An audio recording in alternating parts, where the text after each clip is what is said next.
we're starting. Start with roll. Yes. Ms. Sotelo? Here. Present. Mr. Schaefer? Here. And Mr. Gunning? Here. We want to acknowledge the other board members. Yes, Uh, observation. Mr. Russell is present, An observation. and Ms. Boatman Patterson is present. Okay. So we're just going to take it over then. All right. Okay, Mr. Gunning. Good morning, Chair Gunning and members of the Audit Committee. I'm Don Kavir, the agency's Chief Deputy Director, and today Comptroller Lori Hamahashi and I would like to discuss the soon-to-expire audit contract with our audit firm, Clifton Larson Allen. Clifton Larson Allen currently performs audit services for both the Housing Finance Fund and Housing Loan Insurance Fund. Services include audit of the basic financial statements, single audit of federal programs, and agreed upon procedures reviews of our Prop 1C funds, financing adjustment of factor program, and Fannie Mae document custodian requirements. Audit services for the Housing Finance Fund are performed on the fiscal year basis, and the services for the Housing Loan Insurance Fund are completed on a calendar year basis. Clifton Larson Allen has been CalHFA's auditor since fiscal year 2011-12, and our current contract expires December 1st, 2016. The agency has been pleased with the experience of the staff assigned to the engagement and the professionalism with which they complete their assignment. Lori and I started discussing the pending expiration of the contract about a month or two ago and began weighing our options. Having previously worked as the Director of Finance for the Sacramento Housing Redevelopment Agency, I had the good fortune of serving on 3 different selection panels for audit services about a month or two prior to coming over to CalHFA. And that's provided me with some insight regarding recent bids for audit services for organizations of similar size and complexity in this region. Because we've been satisfied with Clifton Larson Allen's performance, we began discussions with them regarding the possibility of extending our contract until December 1st, 2019, contingent upon certain pricing concessions that we believe better reflect the current pricing arrangements in the region. The chart before you delineates the pricing being paid by CalHFA under the terms of the current contract, and the right-hand side represents the proposed average pricing for the 3-year extension and corresponding savings. The agency will save approximately $48,000 per year and $143,000 over the life of the extension. Additionally, this savings will likely increase an additional $27,000 a year if the current requirement for a gap audit of the Housing Loan Insurance Fund is changed to an agreed upon procedures review as a part of the state's 2016-17 budget bill. While it's my understanding that the executive director has the authority to execute the extension, staff wants to inform the audit committee of this opportunity and seek your input and feedback. So that concludes my presentation, so I will take any I'd questions. like a succinct presentation. Thanks, Don. Obviously, when you shared with me that you've been talking with Clifton Larson Allen, and it's great news to see you've been able to negotiate the lower price. I didn't realize you're a pro at this and already done this a couple times, but that's why you're here, right? Yes. Could be. If you may say so yourself. I've really been pleased with them, but I'd open it up to Tim or Delilah if you had any questions or comments at this point. If I could you give me just as briefly as possible a distinction between agreed upon procedures and a gap audit for the Sure. A gap audit would be in not in general, but for the one where you were talking about for the one we're talking about, going from a full audit of the financial, basic financial statements Right. of the Housing Loan Insurance Fund. I have to get out the acronyms right. They kind of switch them on me. They call it the MI fund sometimes. That one would be shifting from that to an agreed upon procedures that would, I believe, be very limited in terms of scope of the type of review. So I think it would look at, do you remember the specifics? They're looking at claims to be paid and whether the claims are being paid in the appropriate order. This would be And- the AUP. Yes. Yes, the AUP okay. component. They could still also review, you know, the numbers that we're using and presenting in the financial statements. However, they will not put an opinion on the numbers So, actually reported. son's opinion. Okay, Yes. that's what I was And- trying to get. That's And the if I could distinction. add, the reason why we're seeking that legislation is that we know the MI fund is insolvent. Yeah. Yet we continue to have a full-blown audit on something that we know is insolvent, but we do want to have that backstop and that third-party look is why we're wanting and seeking an AUP so that we can make sure that the claims are being paid in the correct order, et cetera.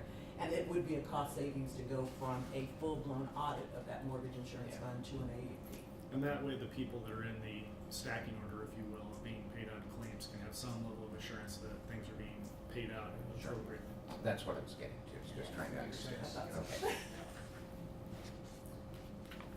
That's all I have. And if I can just add also, as part of our operational efficiencies and things that I've been looking at as an ongoing administrative measure, this fits into our cost savings, our continually looking at operational efficiencies and administration. This is one of the things that when I first came in the door, that I wanted to make sure that we were doing and we were looking at. It is his background in auditing and as a real estate and finance, those were the qualities and the characteristics that I was looking at for a chief deputy, which is one of the reasons why we selected Don, if I remember correctly. And so I've been very pleased. I've been very pleased with the work they're doing. And when they presented me with this, I was very happy and satisfied with the recommendation. So, but we did want to have an opportunity to present it to our audit committee board and to hear back from you all. Awesome. Delilah, Michael, I had a quick question. go ahead. On chart, on the Can you proposed switch the pricing, screen? what's included in the all others tab? Can you hear me? Yeah, we can. Yeah, We go just ahead. wanted to put you on the screen. You're there now. The all others Oh, okay. category. So what is included in the all others category? So if you refer back to the first page of the presentation, Oh, yeah. what's included, or what's in the all others is the Proposition 1C AUP, the Financing Adjustment Factor AUP, and the Fannie Mae Document Custodian AUP. The other three items are clearly stated on the table there. And from a programmatic standpoint, are we able to charge back and recover any of these costs when we administer the Prop 1C? Or, I mean, really, that's the only one that we're doing as a third-party administrator. Can we recover any of those We costs? receive an admin fee on and when the loans So are that's part of funded, the so admin. that's part of the admin fee. We use that to pay for the audit. This one, That's yes, part the of- Prop 1C, yes, Appropriate cost for administering that program. yes. Okay.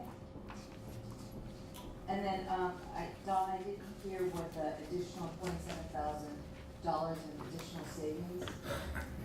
Yeah, that, You mentioned that could potentially come down. Yeah, Does that that- have to do with the legislation? yes, so if the legislation is passed that allows us to shift from doing a full-blown audit of the mortgage insurance fund to an AUP, the savings would translate into the neighborhood of 27,000 additional. And during the Per year.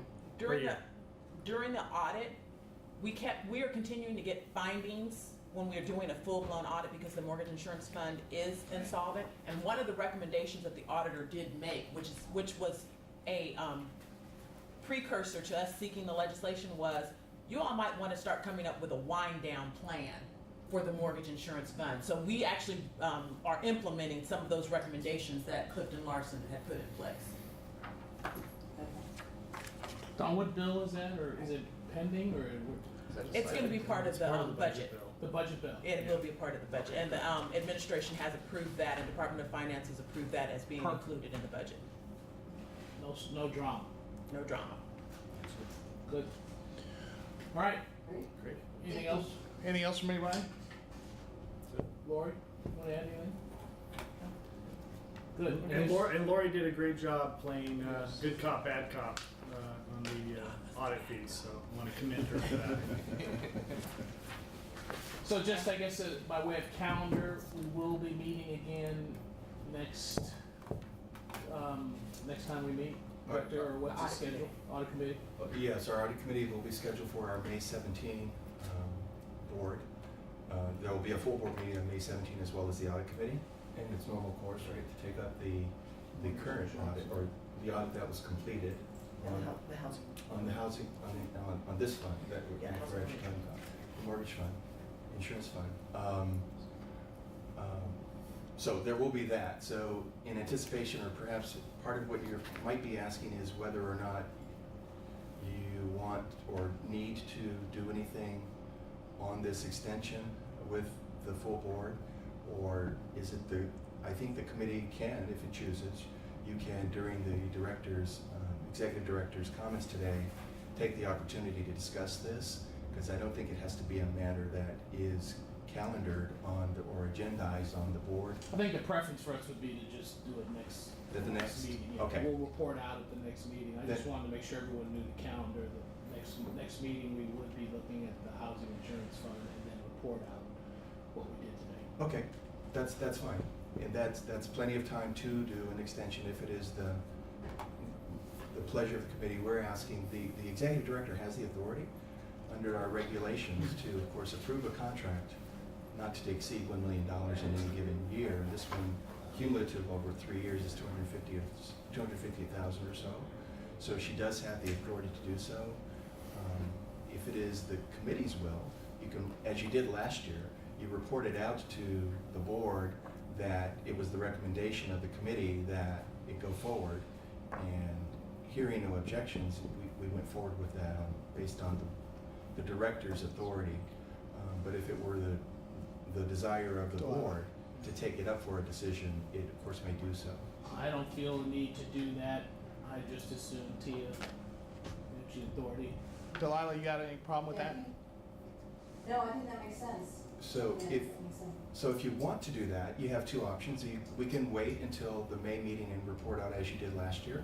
Or I think in the course of Ms. Bowman-Patterson's comments today, she can mention that we had this meeting, that the advisory committee had this meeting, the conversation was discussed, and the committee was in support of the staff's recommendation to go forward with the contract. And absent objections from the board, or if the board would prefer to hear the matter and take it by way of a decision on its own, it may do so. We can agendize it for the next meeting. Let's have you. I would just say, Go ahead. I would just say that, just from a transparency standpoint, you should probably just agendize it for May 19th and, show this wonderful chart as part of that agenda, and then just report back in terms of that. Because I think it's important from a transparency standpoint that, that Tia's got the backing of the audit committee formal, and that we're just clear about having gone through a process. Okay. Okay, we could, I mean, there's no problem waiting contractually for another month, is there? no, there's no problem at all, and we'll do that. But just for the record, this meeting is of course public as well, and it is distributed and disclosed in the same manner as our full board meeting. Yeah, this So- was actually posted, and we can report out what we all determined, what came from this meeting, is what Victor's saying. Yeah, but we can, if it's the committee's preference, we can still bring it to May, that's fine. But to be clear, since this does not require full board action, there would be no difficulty if we simply, as an information item, presented this today in the executive director's Comments. report or Reports. comments to determine whether or not there is any board objection. Is that correct? That is correct. Okay, and if that's correct, well, There might not be Well, a need to bring it might back. not be a need to bring it back in, Yeah. that's what I'm trying to get at. Yeah, I And- wasn't being very articulate. Yes, and what we can do as well is we can make sure that each of the members of the board today, consistent with the executive director's report out or Can comments, provide a copy. of provide a this. copy to everyone. You've got extra copies down there for members of the public should they show up, and we'll make sure that I think we already have copies of this actually, for members of the public should they show up, so that it is still consistent with the notion of full disclosure and transparency.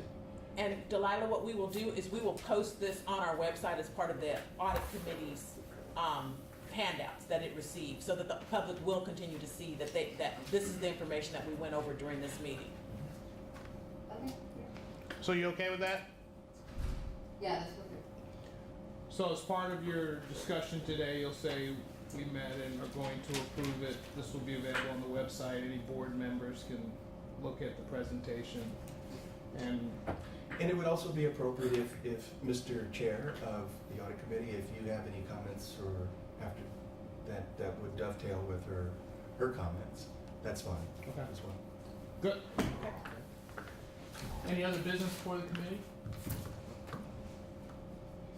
Goliath, thanks for coming in early. All right, Oh, absolutely. we're adjourned. Perfect. See you in a few.